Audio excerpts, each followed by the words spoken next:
हंस भगवान की जन्मभूमि पौराणिक हंस तीर्थ क्षेत्र झूसी के जो क्षेत्र में है, पौराणिक हंस तीर्थ क्षेत्र, ये उत्तर प्रदेश के प्रयागराज जिले के त्रिवेणी संगम के ब्रह्मप्रयाग क्षेत्र झूसी प्रतिष्ठानपुर में माँ गंगा के पूर्वी तट पर श्री कैलाश धाम के आश्रम के दक्षिण एवं जीटी रोड शास्त्री पुल के उत्तर दिशा में प्रसिद्ध पौराणिक हंस अवतार की जन्मभूमि है और हंस तीर्थ क्षेत्र इस हंस प्रपतन तीर्थ माना जाता है। हंस मंदिर, हंस कूप, संध्या भट्ट, श्री संकष्ट हरण माधव ये जो है स्थित है, जो कि श्री राम जन्मभूमि और श्री कृष्ण जन्मभूमि की भांति ही पवित्र है।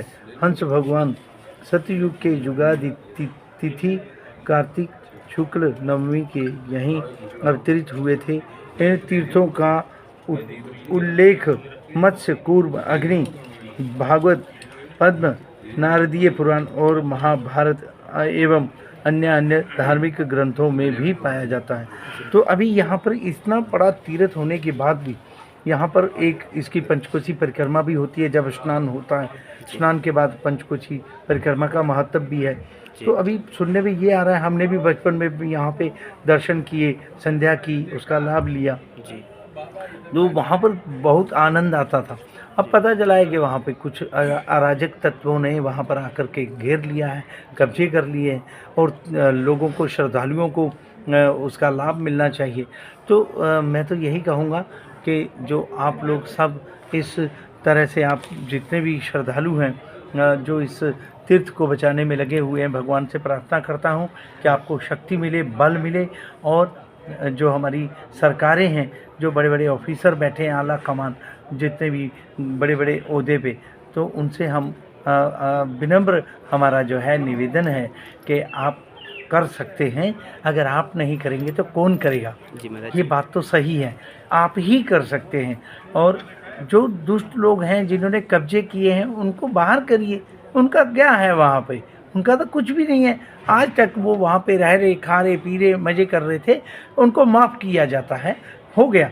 आप उनको बोल सकते हैं कि ये जो है सनातन तीर्थ है और इसकी रक्षा करनी है और इस तरह से जो है इसको स्वतंत्र किया जाए और उन लोगों को विनम्रता से ही बाहर किया जाए। हालांकि उन पे केस हो सकता है, वो दंडनीय अपराध हैं उनके, लेकिन उनको माफ़ करके उनको बाहर करा जाए और सरकार इस तीर्थ का पूरा ध्यान रखे, ख्याल रखे और उसमें बहुत अच्छा खूबसूरत ढंग से उसको बनाने की पूरा प्रयास भी करे, तो ये तीर्थ की शोभा भी होगी और सरकार का तो दायित्व बनता ही है। महाराज जी, अभी देश के जो प्रधानमंत्री हैं माननीय नरेंद्र मोदी जी और हमारे प्रांत के प्रधान मुखिया जो हैं मुख्यमंत्री जी, उनका तीर्थराज प्रयाग में आगमन हुआ। वो अक्षय वट वृक्ष और सरस्वती कूप पर गए, तीर्थ स्थलों पर, वहाँ पर एक कॉरिडोर का निर्माण भी कराया। वहीं जो प्रतिष्ठानपुर झूसी में सामने ही अवस्थित है संध्या वट वृक्ष, हंस तीर्थ, हंस कूप और स्वयं नाथ संप्रदाय के गुरु गोरखनाथ जी की तपस्थली से संबंधित पावन संध्या वट वृक्ष तीर्थ अभी भी उपेक्षित अवस्था में है। ऐसे दृष्टिकोण को ध्यान में रखते हुए शासन तंत्र से, विशेष तौर पर जब आप संत स्वयं हैं, तो एक संत माननीय मुख्यमंत्री जी से क्या अनुरोध करेंगे? भाई यही जो मैंने बोला है अभी कि हमारे जो मुख्यमंत्री जी हैं वो सक्षम हैं और वो ऐसे काम तो चुटकियां बजा करके कर लिया करते हैं। तो अभी तक ये उनके कान तक क्यों नहीं आवाज़ पहुंची, या फिर पहुंची है तो इतनी जो है उदासीनता क्यों बरती जा रही है? इसका कोई कारण कुछ समझ में आ नहीं रहा है, ऐसा लगता नहीं है। लेकिन मैं भगवान से प्रार्थना करता हूँ कि हमारे मुख्यमंत्री जी तक ये बात पहुँचे और पहुँच करके ये सारा कार्य निर्विघ्नता से महाराज जी, जो विगत माघ मेले में जगत गुरु रामानुजाचार्य स्वामी योगेश्वराचार्य जी के नेतृत्व में कुछ साधु संत हंस तीर्थ क्षेत्र के दर्शन हेतु पुलिस प्रशासन को ज्ञापन देकर अनुमति लेकर के गए, किंतु वहां पर जो हंस तीर्थ के अतिक्रमणकारी हैं राजक तत्व के रूप में सत्यम क्रिया योग संस्थान द्वारा न सिर्फ उन्हें बंधक बनाया गया अपितु प्रताड़ित किया गया। दर्शन पूजन से भी रोका गया, फर्जी मुकदमा तक उनके ऊपर दर्ज कराया गया, जिसमें मुख्यमंत्री जी ने संज्ञान लेकर जांच बैठाई, जिसमें अराजक तत्वों पर मुकदमा दर्ज हुआ और जो संतों पर मुकदमा दर्ज हुआ था उसमें फाइनल रिपोर्ट भी लगी। लेकिन अभी तक धरातल पर कोई कार्रवाई नहीं हुई है, इतनी सारी घटनाएं होने के उपरांत भी।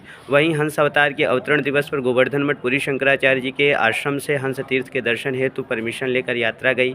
वो चार दीवारी से बाहर ही दर्शन किया। अभी खटतिला एकादशी, जया एकादशी, महाकुंभ के दौरान भी माघ मेला प्राधिकरण से अनुमति प्राप्त होकर पारंपरिक यात्रा वहाँ गई, किंतु चार दीवारी के अंदर नहीं जाने दिया गया अराजक तत्वों द्वारा। इसको ध्यान में रखते हुए इन यात्रियों को, जो श्रद्धालु जन निरंतर संघर्षरत हैं और हमारा प्रशासन इस प्रकार का जो शिथिलता प्रदर्शित कर रहा है, उसमें ध्यान में रखते हुए, और क्या आप स्वयं वहाँ पर इस अभियान का नेतृत्व करने में या स्थलीय निरीक्षण करने के प्रति कुछ ऐसा आपका भाव है महाराज? ऐसा है, हम लोग तो दर्शन करने जाएंगे ही, लेकिन ये बातें सुनकर के विश्वास ही नहीं हो रहा है कि हमारी सरकार के, हमारे जो प्रांत उत्तर प्रदेश के जो हमारे बहुत प्रिय सारे साधु संतों के और पूरे देश के प्रिय मुख्यमंत्री जी हैं, इनको या तो इनको पता नहीं है, और अगर इनको पता है तो ये एकदम इतना उदासीन है कि कुछ समझ नहीं आ रहा है। तो हम तो यही कहेंगे कि हमारे मुख्यमंत्री जी, अगर आप चाहें तो ये काम आपके लिए चुटकी बजाने के बराबर है। आप सनातन के लिए अवतार लिए हुए हैं, तो ये कार्य आपसे अछूता कैसे हो गया? आप, भगवान की बड़ी कृपा है आप पे, और आपके द्वारा ऐसे काम हों और होने ही हैं, तो इसका आप पूरा ख्याल और ध्यान रखें। ये आपके लिए ये जगह पुकार कर रही है, साधु संत महात्मा पुकार रहे हैं, तो ये एक बहुत बड़ा सौभाग्य आपको प्राप्त होने वाला है। भगवान की कृपा आप पे बनी रहे, इसी तरह से आप सनातन का ध्वज लहराते रहें, और इस कार्य को भी आप निर्विघ्नता से संपन्न कर सकते हैं भगवान। और आप देखें कैसे होना है, ये आप भली भांति जानते हैं। ठीक जी, है, प्रणाम। जय श्री राम।